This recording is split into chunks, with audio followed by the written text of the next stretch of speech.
Muito boa noite, queridos amigos. Estamos aqui de volta em mais um Polêmica Espírita. Uma alegria muito grande estarmos aqui de volta, juntamente com o meu companheiro de programa, o Paulo Neto, e também com o nosso especial convidado, que é o Maurício Mancini, ele que fala de seropédica no Rio de Janeiro e vai tratar do tema ser jovem e espírita. Quem acha que isso não tenha uma vertente um tanto polêmica, se engana, e o Maurício vai aqui procurar esclarecer, trazer para a gente reflexões sobre esse tema. Mas, primeiramente, vamos aqui conversar com o Paulo Neto. Boa noite, Paulo Neto. Boa noite, Arthur. Boa noite, Maurício. Seja bem-vindo. Boa noite a todos que estão aí no chat aí. Vou falar o nome de alguns aqui. O Dinaldo, o Elô, o Jorge. Quem mais? Marlene. Marlene está sempre aí. A Marlene Chile também. O Zenilda, Elizabeth, o Cláudio e a Luara. Então, boa noite a todos. E Fernando Linhares, boa noite a todos. Sejam bem-vindos e vamos torcer para hoje termos uma ótima exposição. Ficar aí a cargo do Maurício.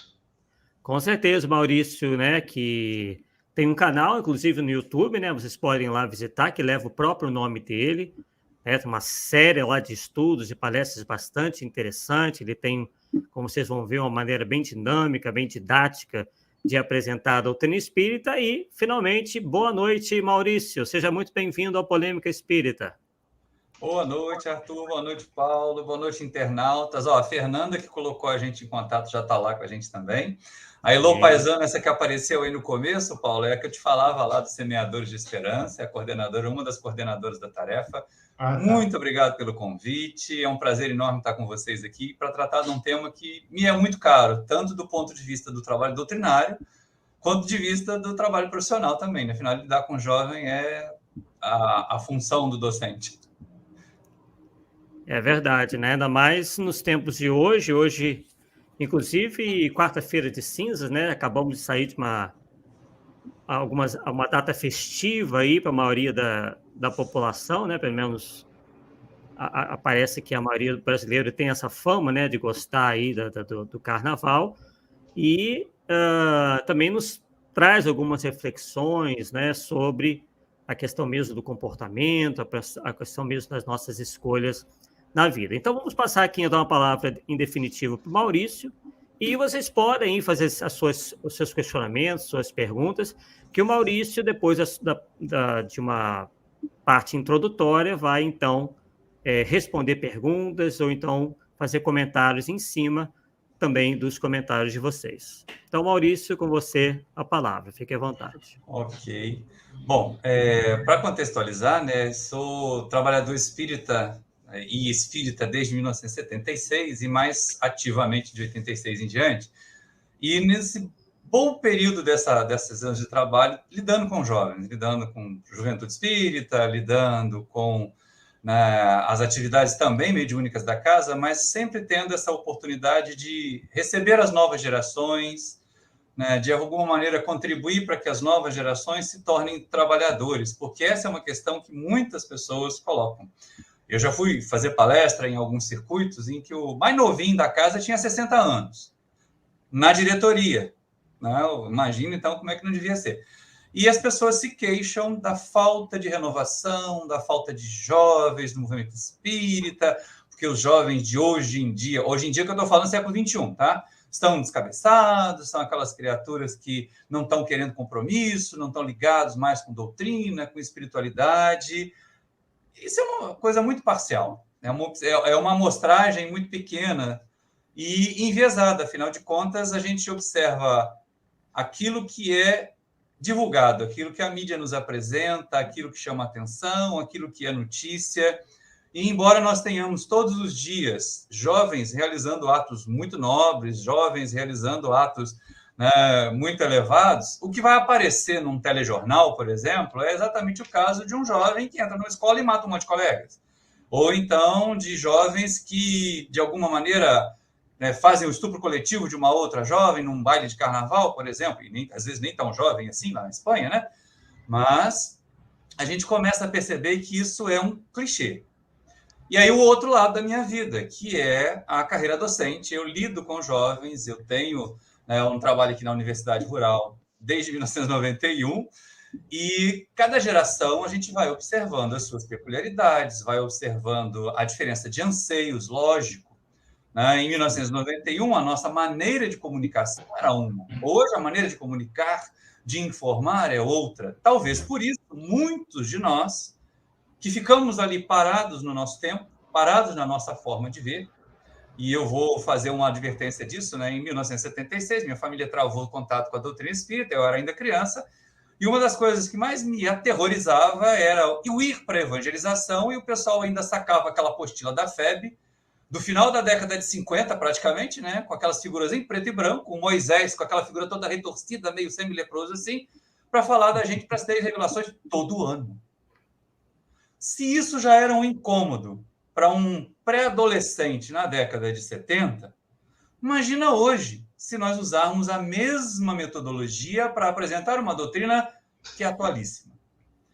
Eu acabei de retornar da correspondente à Comerge, que aconteceu também aqui agora no Rio de Janeiro, em vários polos, desde 1980, se não me falha a memória, a Comerge, até porque a diferença entre a Comerge e a Cogel é de 2 anos, e para nós lá foi a 42ª, ou seja, desde 82 nós temos a Cogel, Confraternização de Jovens Espíritas de Leopoldina, cidade deliciosa e tórrida da Zona da Mata, né? Aquele clima de deserto maravilhoso durante o dia, você transpira água que bebeu da infância, mas à noite dá uma refrescada, né? E a gente passou os 4 dias, os 4 últimos dias, convivendo com uma boa quantidade de jovens que não estavam cometendo desatino algum, que não estavam, ao contrário, estavam buscando não fugir do carnaval, não fugir da alegria, assim como todos os outros jovens, porque eu já estive uma vez nos polos da Comerge aqui da nossa região sul-fluminense, né? E eu percebi a mesma coisa, é o mesmo relato que eu posso trazer para vocês, tanto dos jovens do movimento espírita, quanto dos meus jovens alunos da universidade ao longo desses anos todos. E eu agora já estou dando aula para a 2ª geração. Estou recebendo os filhos dos meus alunos da década de 90. Né? E a grande maioria, gente, é entusiasmada por crescer, por aprender, por realizar. Tá? Eles têm uma consciência com relação ao ambiente e a relação e acolhimento da diversidade muito melhor do que a nossa geração tem. E eu acho que Arthur e Paulo e eu aqui somos mais ou menos da mesma geração, né? E é interessante a gente perceber que isso põe por terra, pelo menos do ponto de vista deste observador que vos fala, o clichê de que juventude perdida, juventude transviada, a nossa era a juventude transviada da década de 60, uai. E nós estamos aqui trabalhadores. É a maioria? Talvez nós tenhamos uma minoria barulhenta de jovens que cometem desatinos e fazem parecer que todos estão assim. Mas isso não espanta, não. Porque se nós somos a questão 932 do Livro dos Espíritos, Allan Kardec também tinha essa percepção no seu tempo, de que o mal prevalecia, de que o mal predominava. E ele ainda pergunta, será que em algum momento o bem vai prevalecer na Terra, já que o mal parece ser tão vigoroso, tão predominante? E os Espíritos respondem assim, não, o mal desaparecerá quando os bons resolverem agir. O mal parece maior porque os bons são tímidos. Quando estes quiserem, prevalecerão. Aí eu vou aproveitar 2 palavras da resposta 932 do Livro dos Espíritos. O tímidos, que os Espíritos foram muito bonzinhos conosco quando usaram a palavra tímidos, porque acho que a palavra que mais cabe hoje, principalmente, é que os bons são omissos. E outra é quando eles quiserem, e a gente pode traduzir, quiserem por agirem, porque de vez em quando tem tanta gente querendo ir para nosso lado, mas não faz nada. Fica lendo romance, em vez de estudar a doutrina e aplicar o que aprendeu.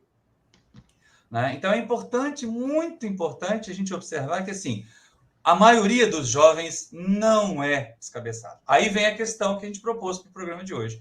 Então dá para ser jovem, ser espírita? Primeira coisa que a gente tem que perguntar é, o que é ser jovem? E a segunda coisa, o que é ser espírita? Porque, assim, muitas pessoas podem achar que ser espírita é ter um atestado de santidade comprado em alguma universidade do plano espiritual. Comprado mesmo, porque conquistado não existe.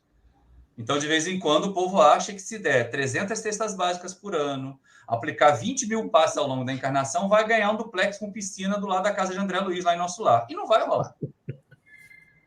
Não vai ser desse jeito que se compra a felicidade.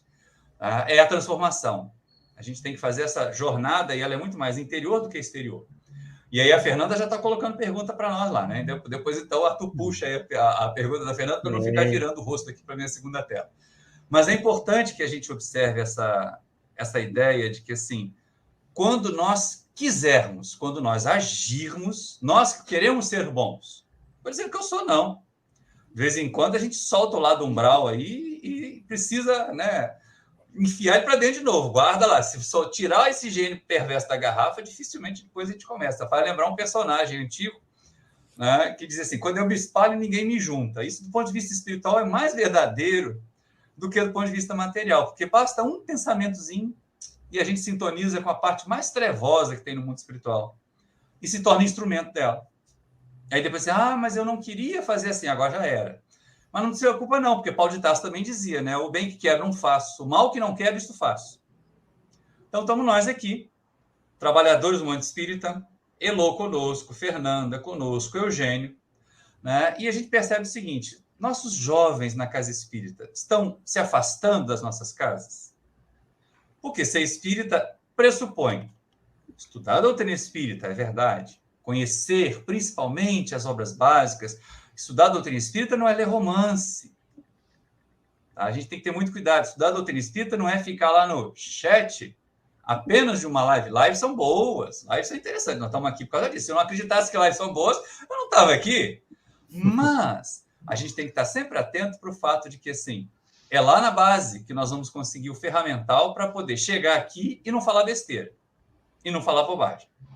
E aí, se falar bobagem, alguém de vocês e alguém do chat vai dizer assim: opa, o Maurício falou bobagem, porque na codificação, nas obras subsidiárias sérias, nós encontramos uma informação divergente dessa que ele trouxe. E a gente tem que aprender a divergir mesmo daqueles que há muito tempo estão na estrada, e quando eles, de repente, podem achar que já estão prontos, que não tem nada para aprender, e essa é a grande vantagem de ser professor, gente. Se a gente não aprende com os alunos, a gente fica muito para trás. Se a gente não aprende com os jovens do movimento espírita, eu tenho um filho adolescente de 17 anos, um outro mais velho de 25. São meus professores, principalmente no que diz respeito à tecnologia. Se eu tenho canal no YouTube, o meu filho mais velho me levou para o YouTube. Se eu sei fazer transmissão online aqui, os meus alunos e os meus filhos me ensinaram como chegar nesse momento aqui. Eu sou daquela geração analógica. Pode não parecer, mas eu estou quase com plaquinha de estacionamento preferencial no shopping. Gente, olha só que beleza, né? Mas a gente tem que estar bastante atento, porque isso não deve nos distanciar da juventude.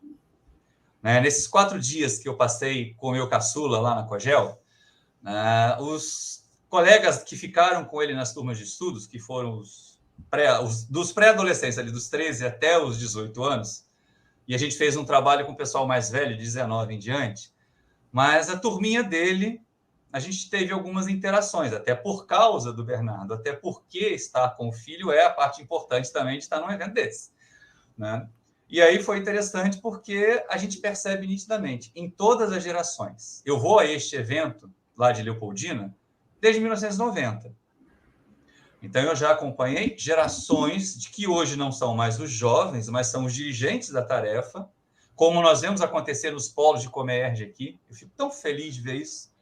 Os jovens que se encontram em um determinado ano, uma década depois, eles estão lá, trabalhadores. Mas alguns se afastaram. Mas alguns que eram empolgados. Mas e quantos de nós deixamos projetos? E quantos de nós também não chegamos em momentos da vida em que nós duvidamos até de nós mesmos? Imagina isso na faixa dos 16, 17, 18, 19 anos.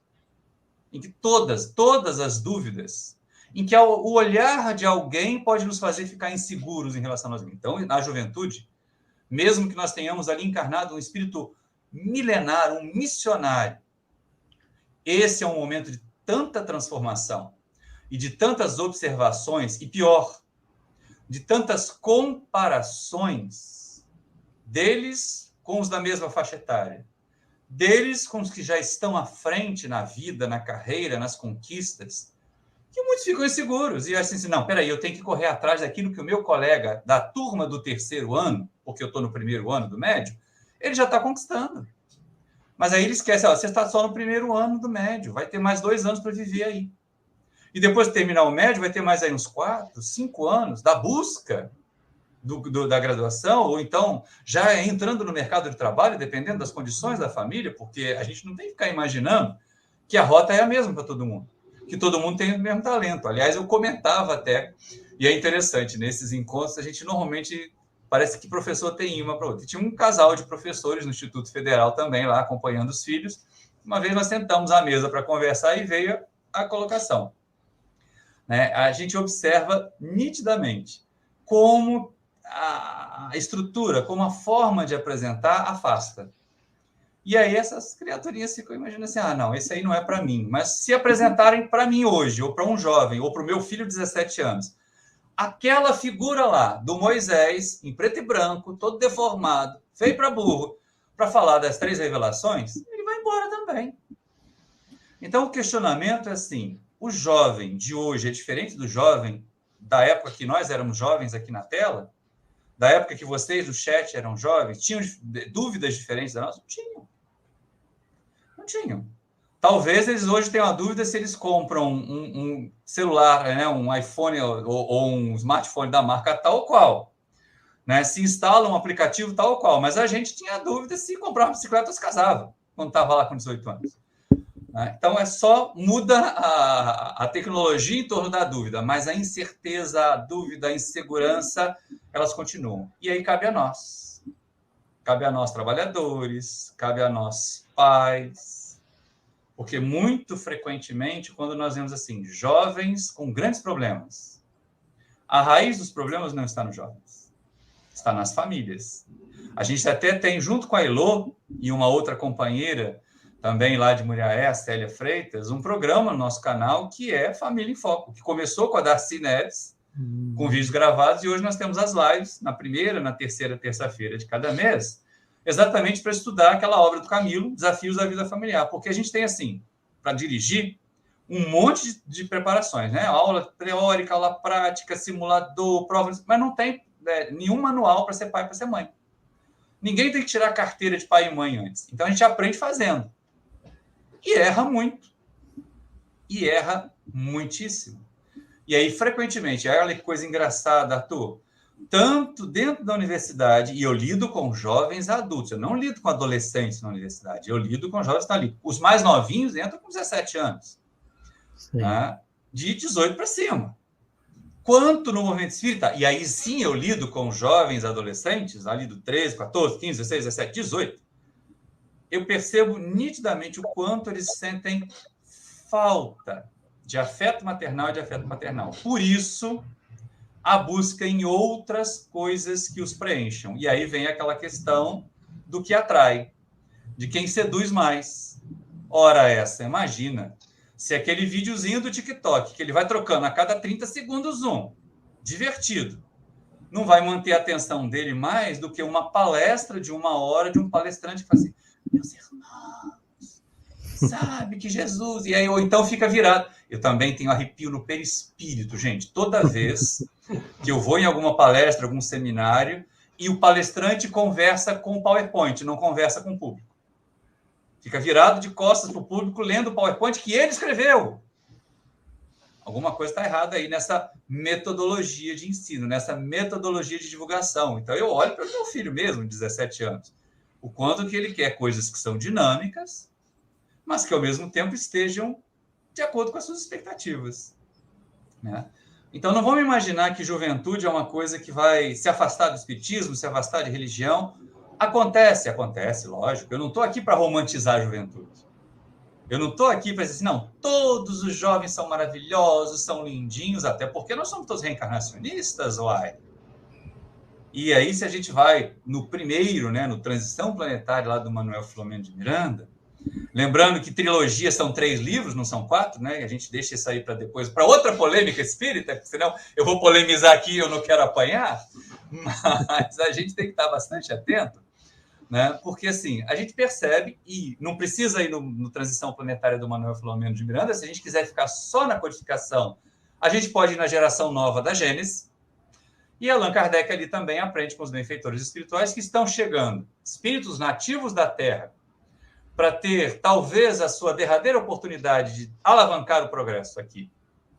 espíritos nativos da Terra, ou que alcançaram evolução suficiente para ser missionários aqui na Terra, retornando para continuar o seu trabalho, e espíritos que, né, não vão vir de nave espacial, não vão vir de disco voador, mas que são de outros planetas e reencarnarão entre nós para impulsionar ainda mais. Se antes nós tivemos, como Emmanuel descreve, a migração de espíritos moralmente atrasados e intelectualmente adiantados, que fizeram a enxertia aqui de Capela para a mudança do planeta de primitivo para provas e expiações, agora nós temos outra enxertia de espíritos melhorados que vêm para compor a humanidade terrena.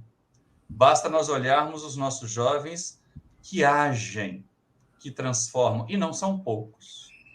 A gente fala muito da Greta Thunberg, né, por causa da preocupação ambiental e tudo mais, mas ela não é a única jovem. Nós temos muitos jovens. Eu gosto tanto, gente. Né? Em momentos muito, muito complicados, onde o meu fôlego ou a minha esperança parecem fraquejar, não é? Eu vou buscar na juventude a inspiração para continuar, para fazer mais 40 anos de palestras, além desses que eu estou quase completando agora. Por quê? Porque nós poderíamos citar vários aqui, eu poderia sugerir Vitor Hugo Guimarães, Gustavo Silveira, o Tássio Rodrigues e Arthur Valadares, que nós estamos aí tendo acesso a eles, jovens, na faixa ali dos 20, 30 anos, que são trabalhadores, que não são apenas divulgadores, mas que também buscam lá realizar seus trabalhos existenciais e tudo mais. Tá? Eles dão esperanças. Eles trazem esperanças. Tá? E é isso que a gente entende assim, olha, se esses são capazes, os outros também são. Se nossos filhos receberam certinho, na dose certa, o amor e o evangelho, eles podem até se distanciar por um tempo das fileiras do espiritismo para realizar suas conquistas, para ter as suas próprias experiências, para amadurecer, inclusive com as frustrações, porque de vez em quando eles não foram frustrados o suficiente. E o afastamento é para que a frustração consolide a certeza de que esse é o caminho mesmo, de que essa é a rota mesmo que nos faz mais felizes, porque eles experimentaram felicidade. E aí essa é a colocação. Eu acho que foi o Arthur que falou na abertura, que a gente passou o período carnavalesco e a gente abre o noticiário e vê só escândalos, crises, grita daqui, da colar, né? Polêmicas com relação ao uso de imagens religiosas em desfiles de escola de samba. Vocês acreditam que isso chegou para mim lá dentro do evento, lá dentro do encontro? Né? Para refletir sobre isso. E aí a gente percebe o seguinte, isso é o que foi divulgado. Essa aí é a questão 932. Os maus são barulhentos, os maus são ousados, os bons são tímidos. Mas o que eu vejo ao longo desses últimos 32 anos participando da COGEL, com algumas poucas intermitências ali, com os outros anos todos, né, 40 e tantos anos de Comerge, quando os jovens terminam um encontro desse, todos eles parece que choram até, assim, não vão encontrar nunca mais. Daqui a 6 meses estão encontrando de novo, nas prévias, nos eventos de... Então, eles saem embalados, empolgados, percebem, mesmo que não conscientemente, que existe a possibilidade de ter alegria, de se sentir feliz e ainda assim de crescer espiritualmente. Alegria, juventude, força para realizar não estão descasadas do crescimento espiritual. Não tem aquela situação assim, eu não posso trabalhar no centro espírita agora porque eu sou jovem. Né? Tem gente que vem com essa desculpa desde a evangelização. Não, eu não posso que agora eu estou no ensino médio. Eu não posso que agora eu tenho que estudar para o Enem. Eu não posso ir para o centro, eu não posso participar da caravana, eu não posso ir para a mocidade, porque agora eu estou na faculdade, tenho que fazer trabalho, projeto aí. Só vai fazer trabalho quando tiver com 90 anos, aí está lá com bilhete azul para voltar para o mundo espiritual. Aí para trabalhar na reunião mediúnica como mentor. Não vai. Vai ser levado para lá para ser esclarecido, como um daqueles que perderam a encarnação, porque não trabalharam o suficiente. Né? Então, a gente tem a certeza de que juventude é transformação. E Kardec também tinha, porque senão ele não coloca ali geração nova. É na força da juventude que o espiritismo precisa se colar. Agora, como é que nós vamos atrair os jovens para o nosso movimento, né? Como é que nós... Porque a gente toma um cuidado danado com isso. Porque de vez em quando, uma vez eu fui fazer uma palestra numa cidade mais distante um pouquinho, a gente chega sempre antes. Embora não tenha nascido em Minas Gerais, eu tenho alma mineira. Eu prefiro chegar 1 hora antes que 1 minuto depois. Né? Eu não perco trem. E aí, chegando mais cedo, dá para a gente conhecer a casa, ver tudo. A evangelização era antes da tarefa pública. E o pessoal estava cantando uma versão espírita de uma música que era usada em programa infantil da década de 80 por uma apresentadora loura com mini saia, como se aquilo ali fosse doutrina espírita. Poxa, gente, não é isso. Né? Mas não é mesmo. A gente precisa estar bastante atento, porque, assim, há determinadas concessões que são perniciosas, descaracterizam a doutrina. A gente precisa entender como trazer o jovem para ter prazer de estar conosco na doutrina, sem descaracterizar a doutrina. Esse que é o grande desafio. E aí, acho que é nessa hora que eu gostaria de ouvir os meus amigos da banca aqui. Maurício, o que eu percebo é uma dificuldade muito grande que a gente vê nas casas espíritas é de ter pessoas preparadas para o acolhimento do jovem, para falar a língua deles, vamos dizer assim, e tornar a doutrina espírita algo, assim, dinâmico, nem que tem, sabe? Parecer que está rezando, vamos usar aqui um texto, que é negócio todo. Então, isso eu acho um problema. Fora a questão de que as reuniões mediúnicas é clube de bolinha, jovem não entra. Pois é. Aí como é que fica? É a história que eu falei, que numa determinada dessas casas mais interioranas, aí, o mais novinho da casa tinha 60 anos na diretoria, porque não tinha ninguém que quisesse. Isso. Exatamente por causa dessa metodologia mais, né, obsoleta, que a gente precisa entender. O tempo em que jovem ia para mosteiro passou, porque eles eram empurrados para os pais. Né? Agora ele tem que querer ter contato com Jesus. Querer. Deixa eu abordar a pergunta da Fernanda aqui, que eu acho que ela é pertinente. Fernanda, Comerge mesmo, eu fui a 2. Exatamente nos meus intervalos de Cogel. Mas Cogel eu tenho aí cerca dos 32 anos, eu só faltei a 8, e desses 8 eu fui a 2 Comerge. Né? Então, eu estou mais ou menos rodado assim. Eu vejo a cada geração empolgação nova. Diferente. Né? Em tempos mais remotos, e depende muito da localidade, tá? Eu vejo essa diferença significativa entre Rio de Janeiro e Zona da Mata Mineira. Os jovens na Zona da Mata, eles têm acesso à informação sobre mediunidade e curiosidade sobre mediunidade mais intensa que os nossos jovens aqui do Rio de Janeiro. Não sei se os demais observam isso nas suas casas e tudo mais. Mas essa região, essa micro-região, que não é só Leopoldina, mas as cidades do entorno ali, eu observo muito isso. O quanto que o jovem espírita se sente atraído pela mediunidade. Esse talvez seja. Não pegar assim, pega um menino de 13 anos que está dando chilique mediúnico e coloca na reunião. Não. Só vai dar mais transtorno ainda. Vai dar PT com certeza, né? Capota. Mas o que a gente precisa é, já que você gosta, vamos estudar sobre isso, mas como nós vamos estudar sobre isso? Essa é a questão. Como é apresentada? Eu estou 100% de acordo, Paulo. A grande barreira para o jovem se associar à doutrina espírita é exatamente essa da metodologia de apresentação da doutrina para ele. Não é apresentado como alguma coisa prazerosa de ser aprendida. É como alguma coisa, é como mais um estudo. Imagina um jovem que está lá no 2º, 3º ano do ensino médio. Aí ele vai para a mocidade. Fica lendo slide.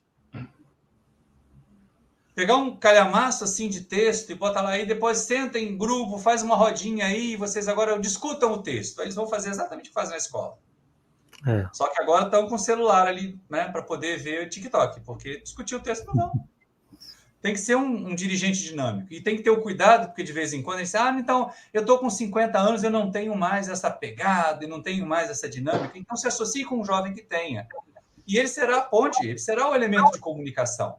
Mas nós seremos a referência de conteúdo.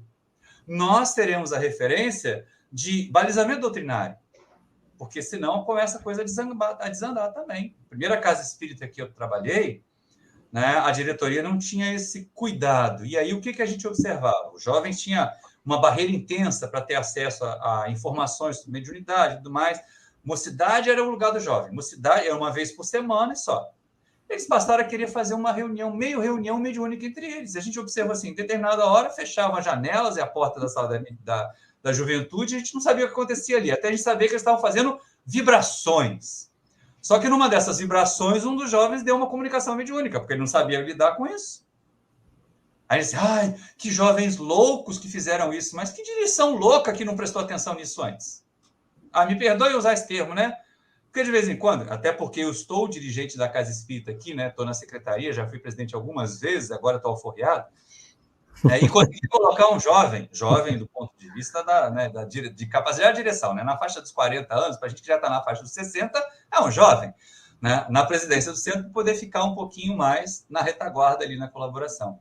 Então, a gente começa a perceber que assim, é necessário abrir espaços para atender o jovem naquilo que ele quer fazer. E outra coisa que a gente nota muito, jovem é engajado em transformação social. Então, como os nossos serviços, né, sociais espíritas, como o trabalho da caridade, que vai à comunidade, que traz ou que, de repente, utiliza a mão de obra do jovem para ser uma ponte de conhecimento para aquelas comunidades mais carentes ali, as crianças, aula de reforço e tudo mais, eles vão se sentir úteis. Jovem gosta de se sentir útil. E convenhamos, 1 hora de reunião chata na mocidade, depois vai embora para casa, ouvir os pais chatos falarem de um monte de outra coisa, menos e perguntar assim, como é que foi a sua reunião hoje? E os pais não terem nenhum ferramental para discutir o assunto que o filho discutiu na mocidade, fica muito difícil manter a atenção dos jovens assim. Então, jovem não tem nenhum problema para ser espírita. Tá? O espírita mais da nossa geração é que está dificultando algumas vezes. Não estou dizendo isso sempre. Nós temos pessoas extremamente dinâmicas. Né? Este evento de onde eu vim hoje, né, passei os últimos 4 dias lá, surgiu exatamente por causa de uma pessoa que já estava bastante amadurecida, que participou da segunda Comerge, né, em 81, e 82 fundou a Cogel. Mas era uma adulta. E com limitações de movimentação, deslocamento, era cadeirante. Então, a gente dizia assim, eu estou velho para isso, eu não aguento mais cuidar de juventude. Tudo bem, então prepare continuadores. Tá? E a gente precisa ser essa ideia de gerador de mão de obra. Gerador de mão de obra. A Fernanda está chamando a atenção das panelinhas. É bom ter cuidado, né, Fernanda? Porque às vezes as reuniões mediúnicas estão ficando tão fechadas que elas somem. Todo mundo desencarna e continua trabalhando no mundo espiritual, porque não entra ninguém, não tem renovação. Inclusive, tem alguns comentários aqui, Maurício, começando aqui pela Luana Konograi. Ela diz, muitos dirigentes têm preconceito com jovens em tarefas no centro. Luana, Paulo, deixa até antes de você ir adiante contar uma história a este respeito especificamente, porque eu vivi isso na primeira casa espírita lá no Meier, onde eu frequentei. Exatamente o que aconteceu. A mesma casa que tinha lá a juventude que precisava, né, trabalhar um pouquinho mais, conhecer um pouquinho mais, resolveu criar a sua reunião mediúnica Mirim.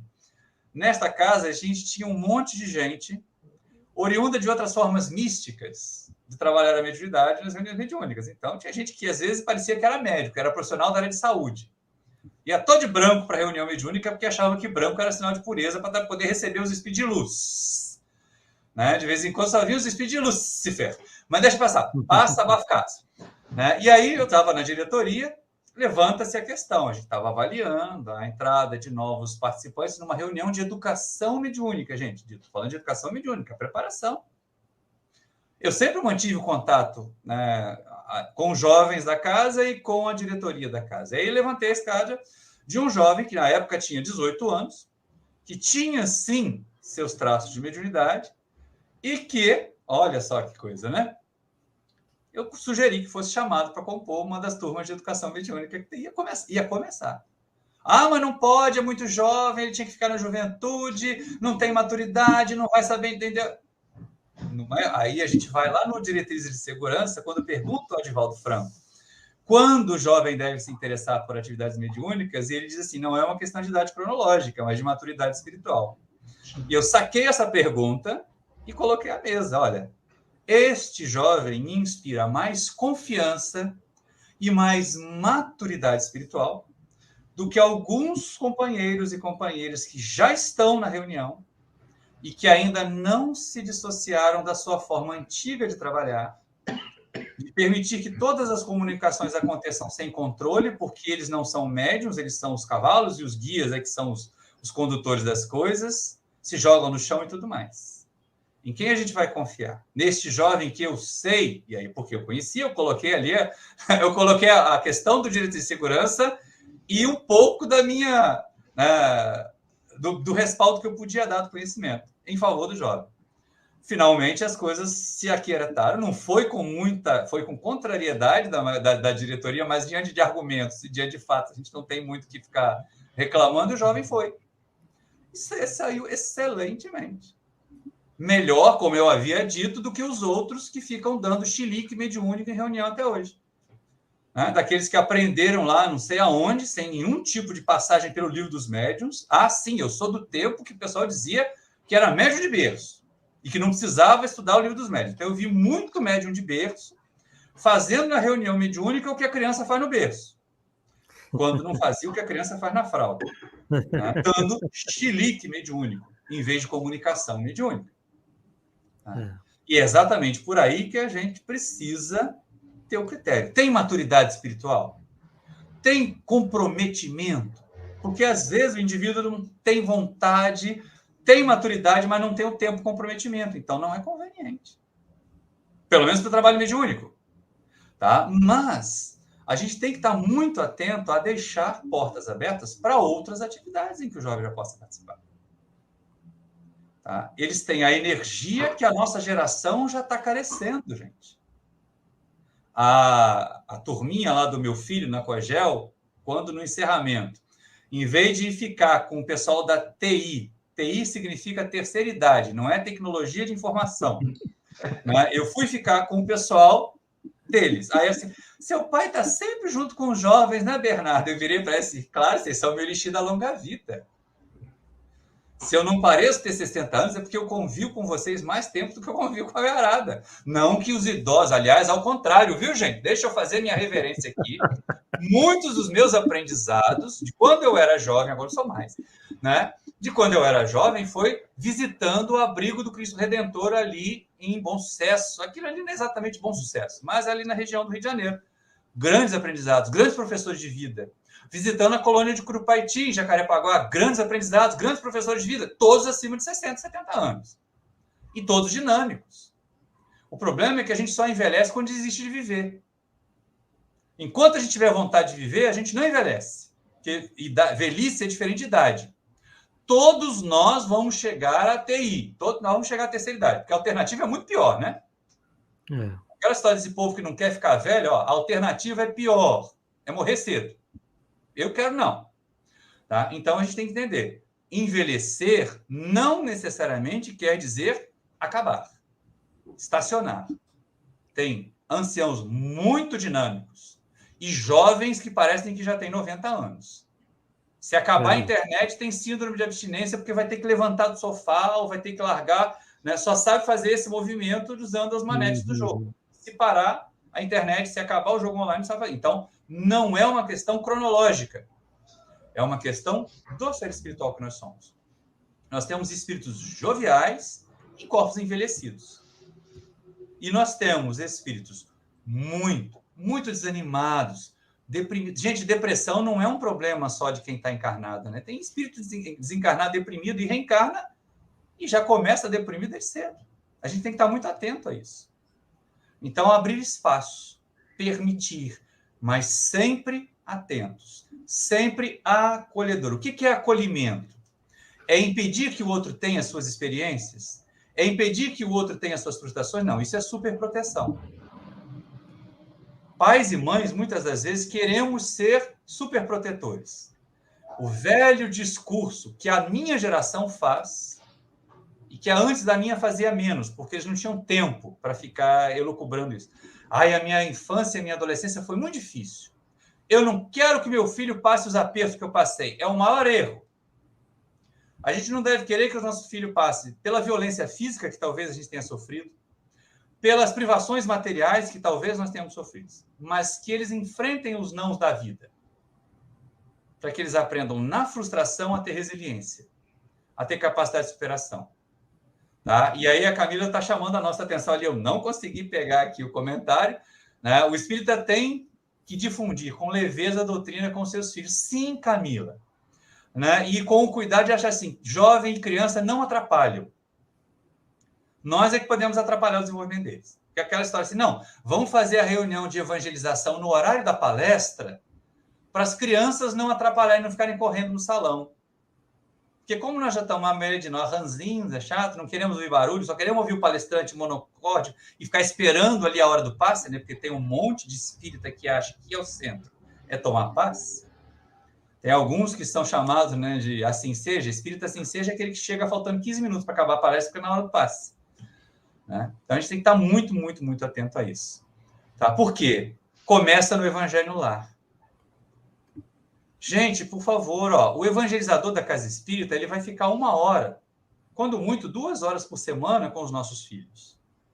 Mas nós vamos ficar com os nossos filhos todo o restante do tempo que nós sabiamente dedicarmos a eles. O grande problema é que, por falta de presença, nós tendemos a comprar o afeto dos nossos filhos, ou imaginamos que isso seja possível, tá? Porque é o pior engano que a gente pode cometer. Nós imaginamos comprar o afeto dos nossos filhos com presentes. Tá? Olha o Vladimir falando que tem um amigo assim seja. Pois é, espírita assim seja. A gente tem que estar muito atento a isso. Porque a função da doutrina espírita é consolar. E aí a gente vai àquela promessa de Jesus, né? Se me amais, guardai os meus mandamentos, eu rogarei ao Pai, ele vos enviará um outro consolador. O Espírito de verdade, que o mundo não conhece, absolutamente não vê, mas que vós conhecereis e que estará convosco. E estará em vós eternamente. Não pode ser uma pessoa, não pode ser um médium, não pode ser um passista, não pode ser um espírito guia, porque até espírito guia uma hora tem que reencarnar. Tem que ser a doutrina que nós assimilemos. E aí ela nos console, nos conforte para sempre. Ou eternamente, como está lá no texto de João, né?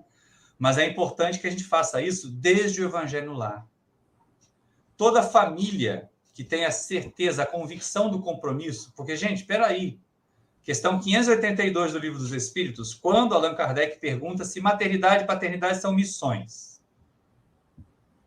Porque a gente, às vezes, quer ser missionário da tribuna, um palestrante famoso, internacional. Para começar, né, tudo bem, o Espiritismo nasceu na França, mas se nós olharmos o movimento espírita em torno do mundo, frequentemente ele é conduzido por brasileiros imigrantes. E agora, graças a esse movimento e a divulgação de tarefeiros, a gente começa a consolidar as próprias federativas. A francesa é muito forte, a portuguesa é muito forte, a espanhola é muito forte, né, com naturais difundindo a doutrina. Mas mesmo assim são minoria.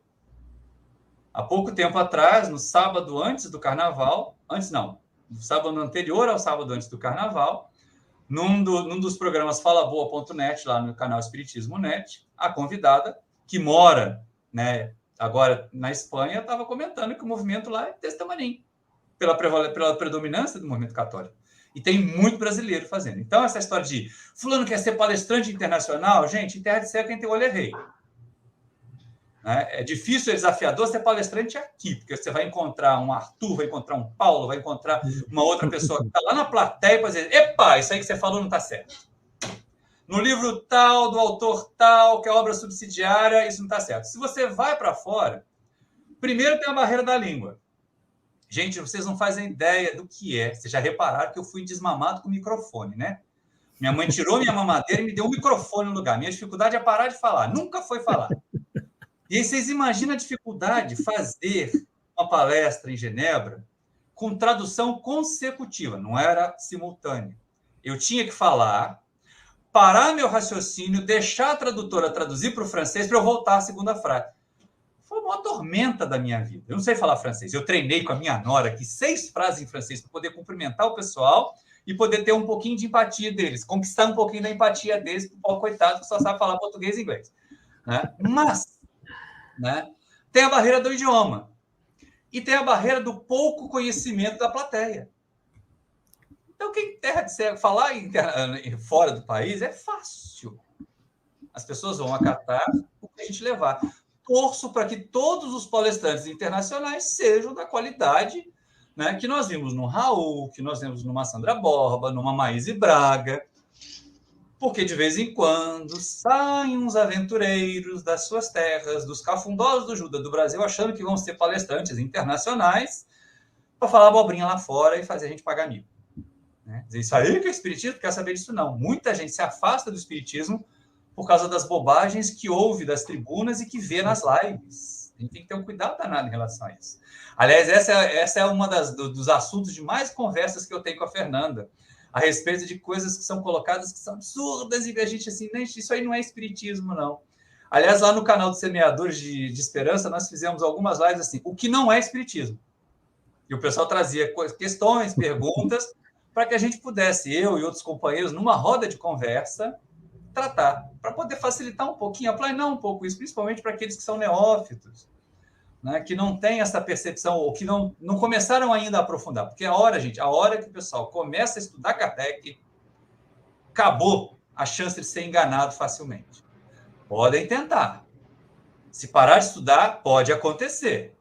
Mas quem se embasa bem na doutrina, jovem ou mais maduro, dificilmente vai ser enganado. Dificilmente vai deixar um médium que mistifica, que dá chilique mediúnico no final de palestra porque viu o palestrante famoso fazer isso, enganar a gente. Então é importante nós estarmos atentos a isso. Um exemplo disso, e olha como os jovens são perceptivos. Há vários anos, né, para ter uma ideia, meu filho mais velho, que hoje está com 25, devia estar ali na faixa dos 10, 12 anos, menos que 12, porque ele ainda estava no terceiro ciclo. Então, na faixa do terceiro ciclo da evangelização, ao encerrar o evento, pediram para um médium famoso fazer a prece final. Vocês realizem nosso encontro lá. Aqui é feito em CIEP, no Rio de Janeiro, né? As Comerges, lá é feito em Caique. Um Caique grande, bastante espaço, mas aquele calor desértico, calor né, que a gente observa lá naquele... Paulo de Tarso deve ter experimentado no deserto de Dan. Pois é, a gente foi estudar lá, não tinha nenhum Gamaliel, não tinha Áquila, não tinha Prisca, mas tinha uns palestrantes muito legais. Mas pediram para esse palestrante famoso, médium de tribuna. Médium de tribuna é um perigo. Tá? Ou a gente é palestrante ou é médium. Fazer as duas coisas ao mesmo tempo dá uma complicação, mas isso aí é polêmica para outro programa. Vamos voltar para os jovens aqui. Então estavam meu filho mais velho, não tinha nascido caçula ainda, ou já era muito pequenininho, já devia ter ficado com a mãe, e o coleguinha dele, da mesma faixa etária, de escola e tudo mais. E o médium recebeu dar comunicações mediúnicas antes de fazer a prece. Todo mundo reunido na quadra do colégio, e ele lá, uma comunicação, 2 comunicações, 3 comunicações, 4 comunicações mediúnicas. Em sequência. 40 minutos, antes do café da manhã, porque o café da manhã só é servido depois da prece de encerramento. E aí, doido para né, infelicidade desse médium famoso, ou médium da tribuna, eu convivi, quando eles estavam encarnados, com 2 dos supostos espíritos que ele disse que se recebeu lá. Eu percebi que não tinha muito a ver, né? Mas fiquei na minha, não vou criar polêmica no fim de encontro. Na volta, dirigindo no carro, o amiguinho do meu filho pergunta assim: tio, aquele espírito que falou igual o Harry Potter conversando com a cobra, porque o médium mimetizava, né? Meus irmãos. Aquela coisa assim, bem espalhafatosa, bem caricata. Aquele espírito que comunicou igual o Harry Potter falando com a cobra, era do bem ou era do mal? Porque eles não conseguiram entender nada. Tá? Então, esse tipo de comportamento é que afasta o jovem do movimento. Eu vou lá para ver isso? Eu vou lá para não entender? Porque, olha, gente, fenômeno pode atrair. Fenômeno pode até convencer, mas não converte. Frequentador em trabalhador. Então, não tentem atrair o jovem. E eu falo isso vindo da minha região, onde eu sei que o jovem tem muito interesse por mediunidade. Imagina onde não tem. Não tentem atrair o jovem para o movimento espírita através de fenômenos mediúnicos que muitas e muitas vezes vão carecer de conteúdo. Não é esse o caminho. Eu volto à fala do Paulo e eu volto a um comentário que foi feito ali, do acolhimento e da colocação do jovem para o jovem se sentir útil. Se sentir mão de obra, se sentir força de trabalho. E não só aquele jovenzinho que você vai chamar para ler a página de abertura e depois o resto da reunião é feita por adultos. E o jovem tem que ir correndo lá para a sala de evangelização, para a sala da mocidade. Porque aquele ali não é o ambiente dele. Não. Eu tenho a felicidade de como o nosso Centro Espírita Paulo de Tarso é ao lado, praticamente, da Universidade Rural, né? Nós recebemos muitos alunos, muitos jovens. Então, eu tenho a felicidade de participar da preparação desses trabalhadores. Nós temos células do Paulo de Tarso no norte do país, em Moju, uma cidade do interior do Pará. De um jovem que se preparou aqui, que começou a fazer estudos aqui, começou a dirigir a juventude aqui, começou a fazer palestra em reunião pública aqui, mas porque foi aberto espaço para ele. Mas que antes ele foi trabalhado, ele foi treinado. Primeira coisa, tens codificação suficiente para subir a tribuna e não falar bobagem? É a pergunta que a gente tem que fazer. E aí, como fazer com que a codificação chegue ao jovem? Essa é uma outra experiência linda que eu tive, porque, assim, olha, agora eu vou entregar de vez, né? Da época do Orkut. Lembra do Orkut, aquela rede social morta? Pois é. Na época do Orkut havia várias comunidades. É diferente do que a gente tem hoje aí em Facebook, que só tem briga. Lá tinha comunidade para discutir alguns temas, alguns assuntos. E aí, numa dessas comunidades, eu travei contato com um jovem que, à época do Orkut, tinha 17 anos. Mas ele se expressava muitíssimo bem, era um entusiasta do Esperanto, né? E conseguia colocar, tinha conteúdo. Mas ainda tinha aquelas falhas características da juventude em relação ao conhecimento da codificação. Aí, conversando com ele no privado, eu perguntei, meu filho, né? Nunca tínhamos nos encontrado, era só conversa de rede social, não tinha chamada de vídeo nessa época do Orkut, não, viu, gente? Facebook você faz chamada de vídeo, WhatsApp você faz chamada de vídeo. Orkut era só textinho escrito. E aí eu perguntei ele, por que você não estuda um pouquinho mais a codificação? Ah, porque é difícil. Bom, vamos pegar a tradução do Guion Ribeiro, né, da década de 1940, em que a maior parte dos textos está, sim, né, em primeira pessoa do plural. É difícil. Aí eu sugeri para ele, por que você não pega as traduções da codificação do Herculano Pires, que são do final da década de 90? Que já são mais acessíveis para a sua faixa etária. Mas aqui não tem. Era, né, uma cidade, apesar de ser uma capital, era no Nordeste.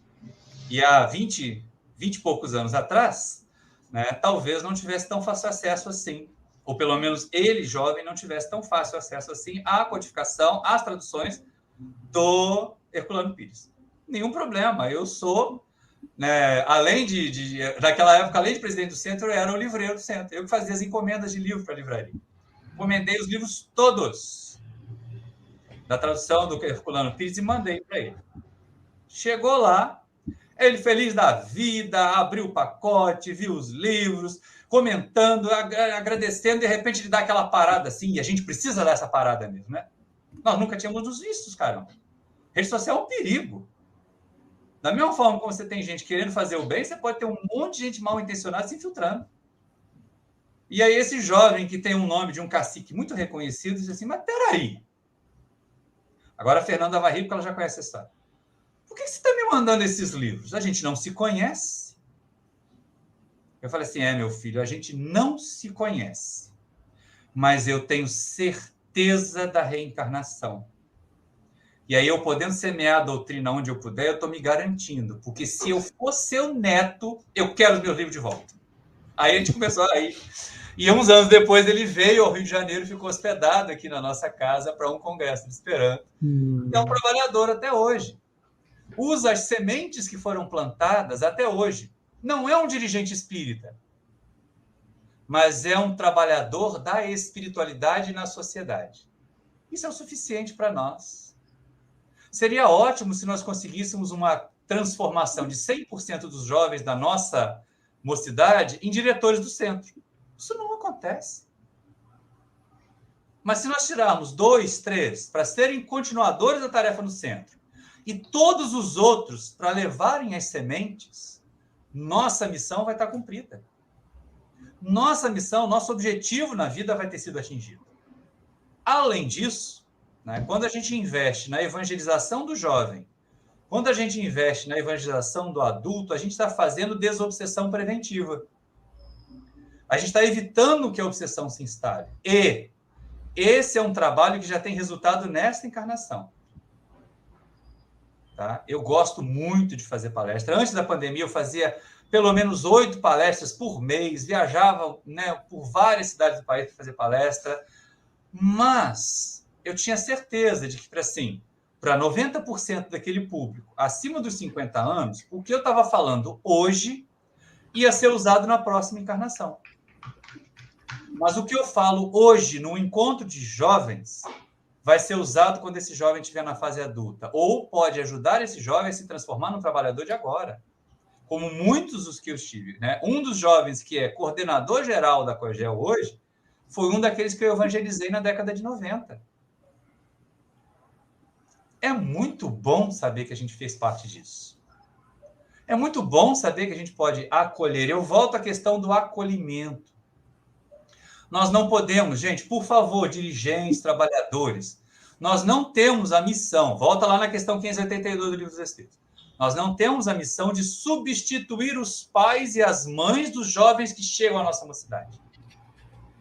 Mas nós devemos abrir o nosso coração paternal e maternal para eles, porque eles podem não ter outro carinho paternal, outra figura maternal para se aconchegar, porque os lares estão sofrendo, as famílias estão adoecidas. Muitos, como eu disse antes, trocam presença por presente, depois se lamentam. Nós que somos do Rio de Janeiro devemos ter mais viva a lembrança, apesar da data e apesar de, né, quase TI, eu estou com uma memória bastante boa, mas foi em 2006, um grupo de jovens, não os que queimaram o índio Pataxó lá em Brasília, não, estou falando aqui no Rio de Janeiro. Ali na Barra da Tijuca, eles espancaram uma empregada doméstica porque julgaram que ela fosse uma prostituta. Primeiro que o noticiário já passou a notícia enviesada, quer dizer, bater na empregada doméstica não pode, bater na prostituta pode. Não, eles estavam tentando passar pano para aquele monte de jovem classe média alta que tinham cometido um crime, qualquer que fosse a mulher que tivesse sido espancada. Né? Qualquer uma. Todas têm que ser respeitadas. Todas as vidas são importantes. A do ancião, a da criança, a do bebê, a do LGBTQIA+, a da mulher, a dos negros, das negras, todas as vidas são importantes. Tá? E aí eu me lembro muito bem de noticiário o pai com aquele óculos de marca que eu nunca vou ter dinheiro para comprar um desses. Também não quero.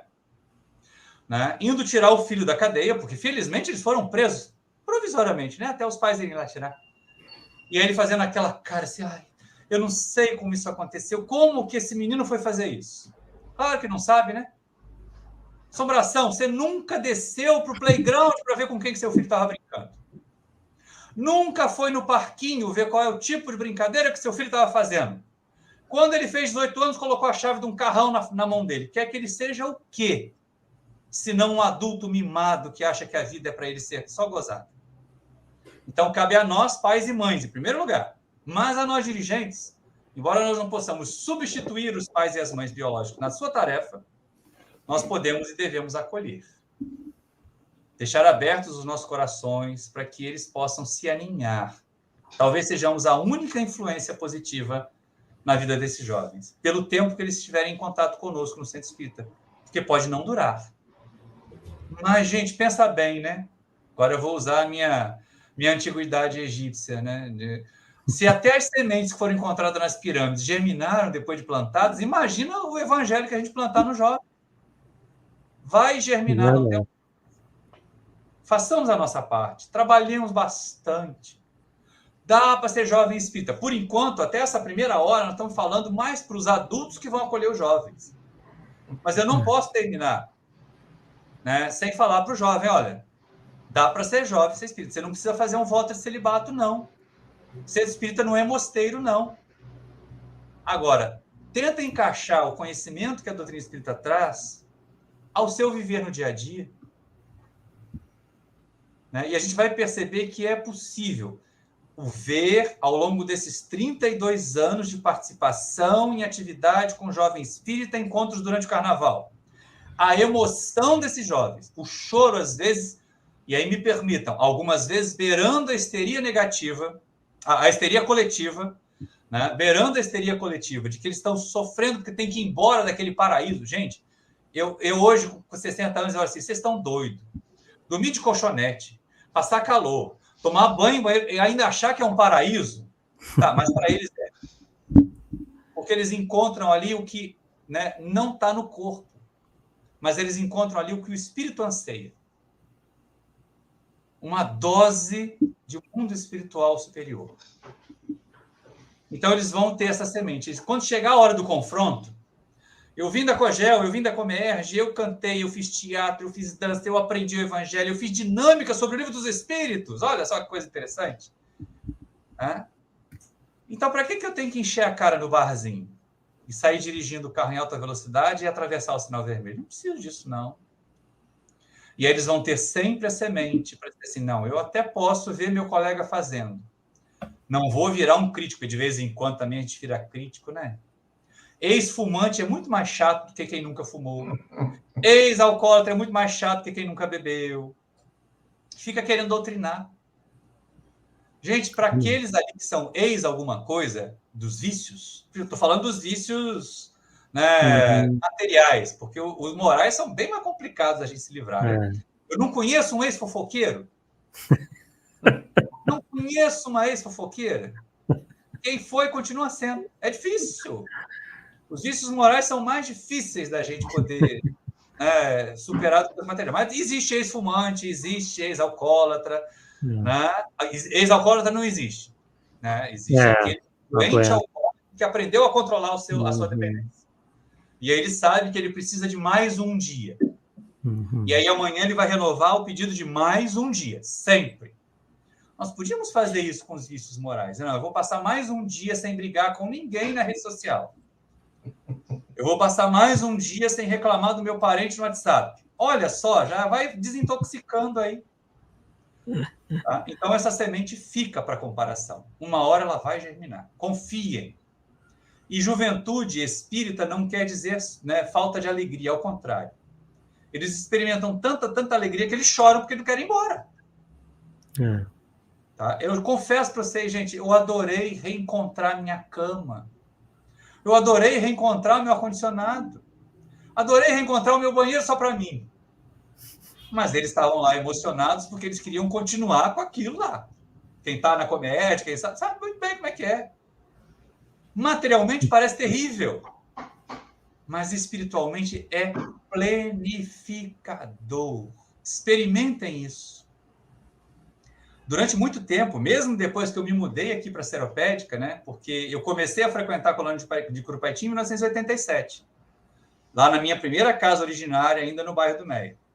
E ao me transferir para a Seropédica, em 99, eu continuei levando o pessoal daqui. Nós levávamos sempre muitos jovens.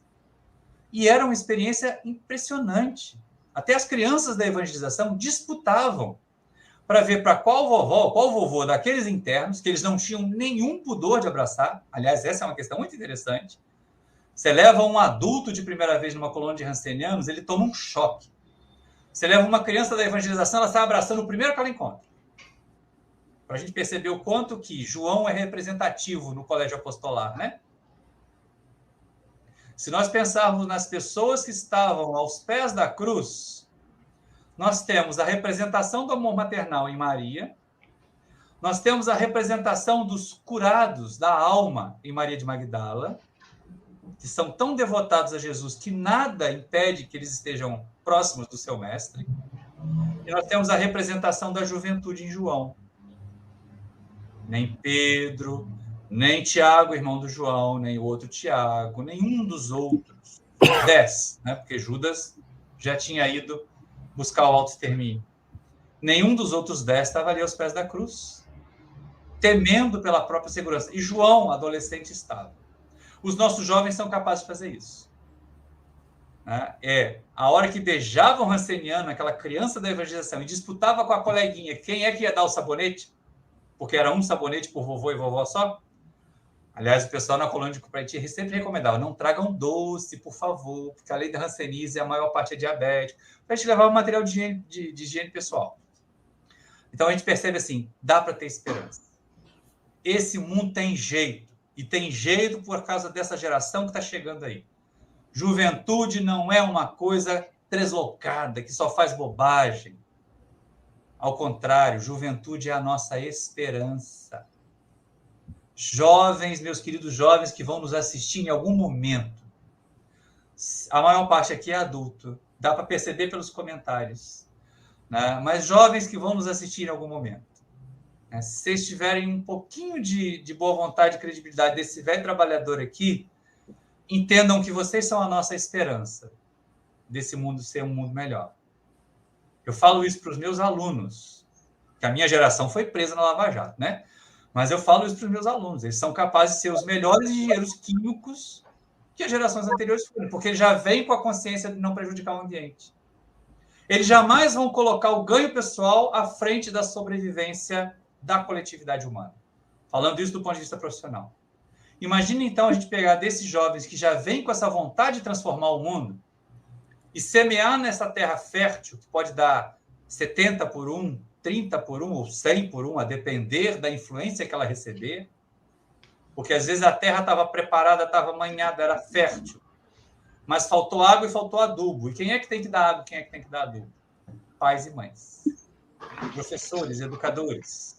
Nós somos a fonte de água e de adubo para aquela semente que caiu na boa terra. E são eles que vão fazer a transformação, são eles que vão fazer a transição para um mundo melhor. E pensemos bem, né, gente? Quando a gente faz um investimento desse, no comentário que os espíritos fazem na questão 585 e também na questão 383, fica claro que a infância e a juventude são as melhores fases para que o espírito encarnado assimile novos valores, apesar de toda a herança anterior que ele traz. E na questão 582, ele fala assim, que tem grandes consequências em relação ao futuro. Na nossa pequenez intelectual, a gente acha assim, em relação ao futuro deles, né? Eu quero pensar em preparar um futuro brilhante para os meus filhos. Na maioria das vezes, nós pais temos aquele discurso, eu quero deixar um mundo melhor para os meus filhos.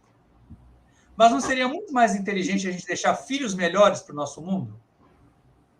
Porque aí, na hora da gente reencarnar, a gente vai aparecer onde? Quando eu invisto na evangelização da criança e do jovem, eu estou investindo no meu avô, na minha avó. Vale aí o que eu falei para o Raoni lá de Natal. Se eu fosse teu neto, eu quero os meus livros de Kardec de volta, porque eu quero continuar sendo espírita. Deu muito certo para mim. Eu já passei muitas e muitas vezes por outras doutrinas religiosas, inclusive as doutrinas cristãs. Eu posso trazer do meu passado batinas manchadas de sangue e lama de muitas e muitas jornadas, não uma só. Mas nessa, como espírita, eu estou encontrando um caminho de muita felicidade e grande realização. E eu comecei onde vocês estão agora, jovenzinho. O primeiro contato com a doutrina espírita ainda na infância e trabalhador da doutrina espírita antes dos 20 anos. Eu sei que jovem pode produzir, porque eu já fui jovem e decidi produzir. Obrigado a vocês. Eu acho que o que eu podia falar, o que eu podia estimular a juventude e aos cuidadores da juventude, em primeiro lugar, está colocado. Ótimo, Maurício. Temos ainda algumas perguntas, foram muitas, né? A gente teve que mais ou menos dar uma selecionada aqui. Algumas você respondeu ao longo da sua fala. Eu separei aqui inicialmente a do Dinaldo. Ele faz a seguinte pergunta: os jovens estão se afastando dos centros espíritas ou estão sendo afastados dos centros espíritas? Dinaldo, se você considerar que as redes sociais são um atrativo obsidente, né, são quase uma obsessão, as duas coisas estão acontecendo. Porque, assim, por um lado, eles têm atração por coisas fáceis, lindas, coloridas, belas, né, lábeis, aquela coisa que muda rápido, né? A mente do jovem muda rápido de interesse. Você fazer uma aula de evangelização de 50 minutos é improdutivo. Por isso que a gente coloca dinâmicas nas aulas de evangelização. O conteúdo tem que estar ali nos primeiros 10, 15 minutos. Dali para frente é consolidar conteúdo através de dinâmicas. E essa metodologia está carente. Então, eles são afastados e empurrados para outros atrativos. como assim eu vou viajar para um encontro de jovem? Porque ainda existe aquela ideia de que encontro de jovem espírita é retiro espiritual. Gente, centro espírita, movimento espírita não é mosteiro espírita. Tá? É alegria, é muita alegria. E é muito aprendizado. Só quem vivenciou Comerge, Cogel e tantos outros encontros que tem ao longo do ano sabe quanto de alegria por um lado e quanto de aprendizado se consegue fazer nesse evento. Ainda hoje, porque a gente publicou no sábado de carnaval, antes da gente viajar para o evento, um vídeo no nosso canal, um curta. A gente tem várias playlists correndo no nosso canal, né? E a playlist de curtas era assim: Espíritas na Folia, Nossa Alegria é Luz ou Trevas? Teve várias visualizações. E aí uma mãe comentou lá: mas é muito difícil levar os filhos pequenos ao movimento. Até porque existem alguns eventos que os adultos não podem participar. É verdade. No caso específico da Cogel e vários outros, o encontro é para a família toda. Né? Ao contrário, os jovens menores de idade não podem ir sem um responsável por eles presente no evento. Então, nós temos muitas famílias completas. Isso é o melhor para eles. É o melhor momento para eles. Depois desses 4 anos de pandemia, a primeira coisa que meu filho caçula me cobrou: fiz todas as tarefas da mocidade, nós vamos a Cogel. Porque o velho aqui está cansado de dormir de colchonete, de passar calor. Mas ainda assim a gente foi. Porque para eles é importante. Porque para eles é significativo. Porque não vai ser esquecido nunca. O abraço, o teatro, a música, o sorriso. E até os namoros, né? Porque surgem namoros, gente. Agora, bonitinho, tem casais que se formaram em eventos espíritas desse tipo que estão juntos até hoje. Parabéns. Um momento de relações, né, afetivas tão fluidas, parabéns. Mas a gente tem que ter cuidado, Dinaldo, porque assim, tem uma parte que é responsabilidade nossa, de não adequar metodologias, tá? O que não quer dizer que nós tenhamos que romper com a doutrina para aumentar o número de jovens, não é fazer concessões ao conteúdo doutrinário, mas a gente precisa ter a tranquilidade de apresentar o conteúdo doutrinário de uma forma que seja interessante. Por que alguns youtubers famosos têm milhões de inscritos? Porque eles apresentam, no tempo curtinho, aquilo que o jovem tem vontade de ver. E eu não estou falando só de futilidades, não. Né? Tem canais interessantíssimos que meu filho caçula assiste, né? Que trazem experimentos científicos, que trazem inovações sobre tecnologia, que são ótimos para eles jovens. Então, eu adoraria poder concorrer com um desses, né? Com o Manual do Mundo da Vida, com, né, um Cadê a Chave da Vida. Aqui a gente é pequenininho, mas a gente pode, pelo menos, adequar o jeito de apresentar. E olha, dá muito certo. A Comerge é uma prova de que dá muito certo. A Cogel é uma prova de que dá muito certo. Quando você muda a metodologia. Quando o jovem chega, ele aprende, num momento lá, 20 minutos sobre o que está escrito no Livro dos Espíritos, e depois ele monta uma peça de teatro com aquele tema. Ou ele escreve uma música com aquele tema. Então, dá muito certo. Vamos adequar as nossas metodologias. Nós não tivemos que nos adequar quando professores, para ensinar remotamente, que é pavoroso, mas a gente teve que fazer. Nós, quando voltamos ao presencial, não chegamos melhorados exatamente por causa dessa adaptação com as novas tecnologias? Então, por que não? Quando eu vejo hoje meu filho de 17 anos montando aula de evangelização, sim, porque ele é trabalhador da evangelização do Paulo de Tarso. Né? Ele, né, usa um monte de videozinhos curtos, de conteúdo bom para evangelização, que ele vai pensar lá no YouTube. Olha que coisa legal, né? Olha que coisa interessante. Estou procurando aqui, tá, Arthur? E quando você vai falando aí, eu vou fazer minha pesquisa, que senão eu não consigo trabalhar. Gente, homem faz processamento em série, mulher que faz processamento paralelo. Ou eu vou procurar o link para colocar aqui para o Arthur, ou eu vou continuar falando. Então, assume aí, Arthur, deixa eu pegar o link aqui. Tranquilo. Enquanto você... Eu ia fazer, mas pode mandar ver aí. Enquanto isso, você vai já pensando na resposta para Fernanda Linhares. Sim, sim. Já que você estava falando em atrair a questão de atrair o jovem, né? Ela pergunta, ela questiona, inclusive, né? Alguns oradores têm escrito obras com linguagem mais despojada, linguagem que a juventude entende, digamos assim.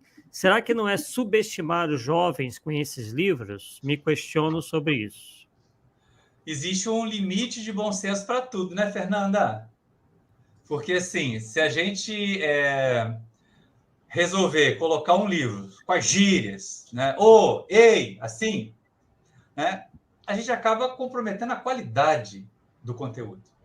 A forma, muito frequentemente, compromete a qualidade do conteúdo. Agora, sinceramente, né, gente? A gente não precisa falar com o jovem, né? Meus caros senhores, vós sois o sal da terra, a esperança. Isso aí ninguém aguenta mais. Né? Então, a gente tem que ter cuidado. Linguagem atual não quer dizer empobrecimento da linguagem. Gente, tenham cuidado com isso, né? Agora, que é bom desenvolver o vocabulário do jovem também né?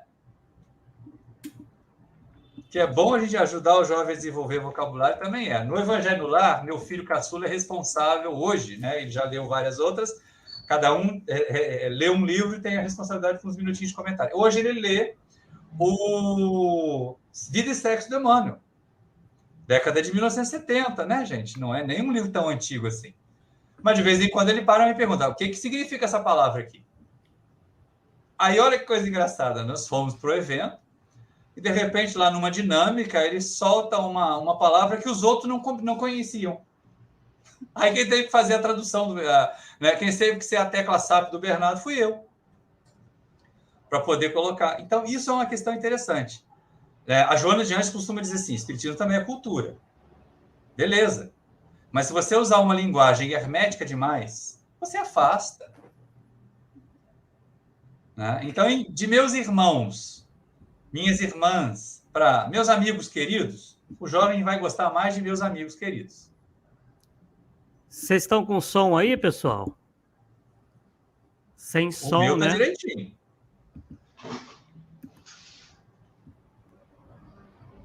Aliás, o Paulo já tinha colocado ali Não, mas o que eu coloquei não sai, não. Eu só coloco no privado, eu não consigo... Sim, mas aí o Arthur pode colocar no chat. A gente aqui não pode. Aqui tá com som normal, viu? Também, aqui também. Normal. Só o administrador tem condição de colocar link no chat. Mas é isso, Fernanda. Agora a gente tem que ter cuidado porque alguns oradores estão para atrair todo mundo, né? Não só os jovens, estão fazendo stand-up comedy, né? Em vez de fazer palestra espírita. Aí precisamos ter cuidado em relação a isso também. Ok? Deixa eu ver.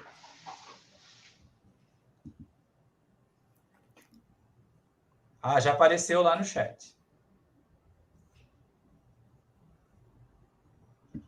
Tudo bem, Arthur? Arthur? Acho que o Arthur caiu. Ele que caiu. Tá ouvindo a gente agora, Arthur? Arthur? Ué? É ele, que tem um problema com ele, então. O problema é na conexão dele.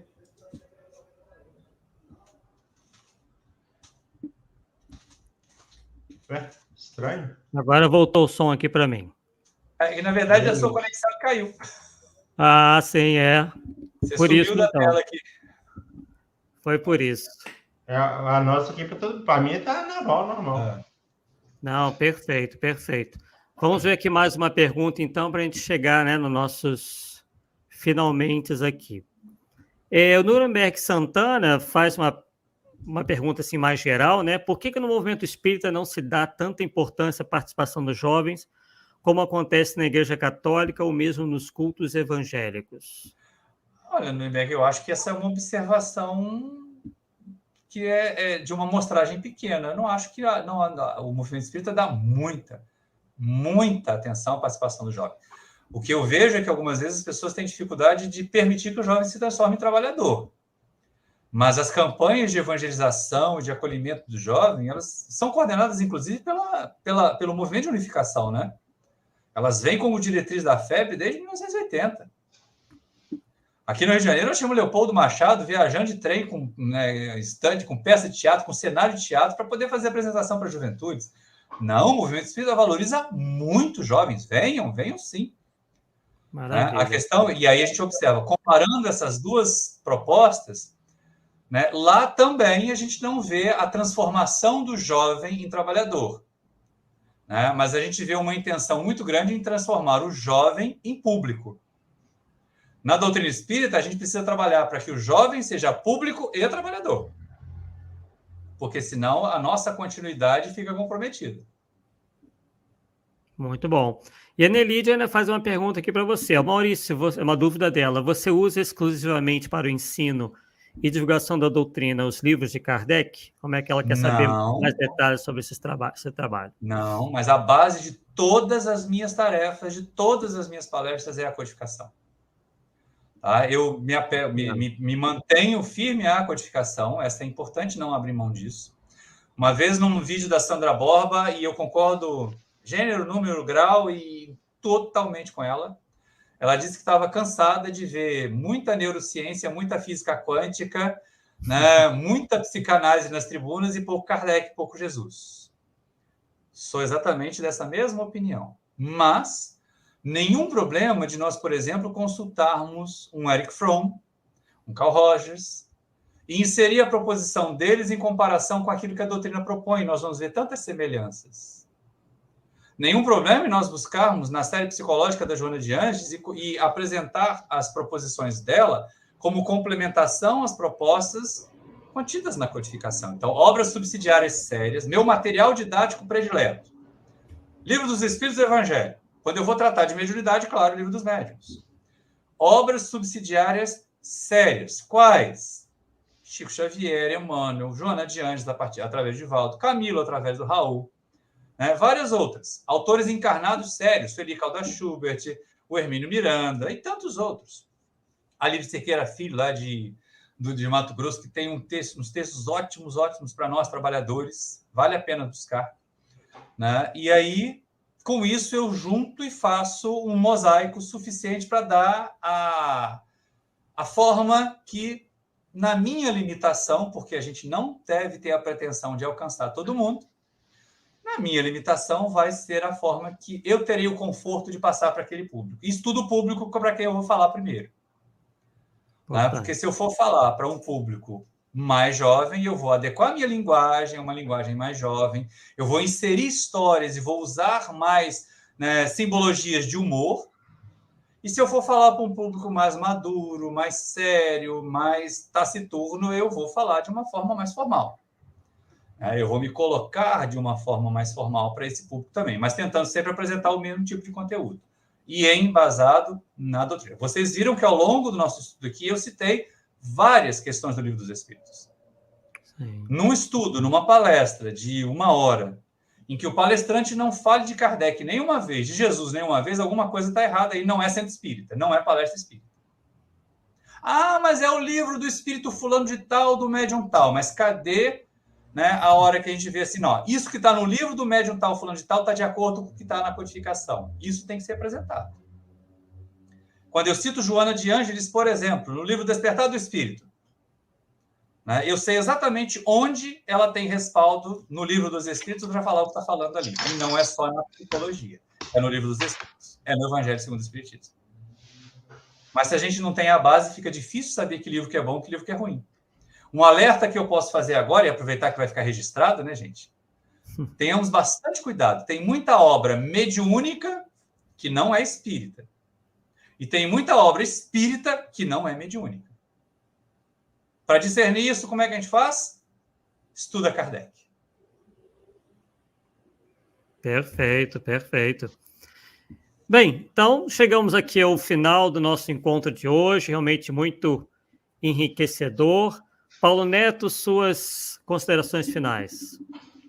Ou alguma pergunta que queira fazer, enfim, fica à vontade. O Maurício foi muito bem aí, não deixasse de perguntar nada, não, o cara é fera.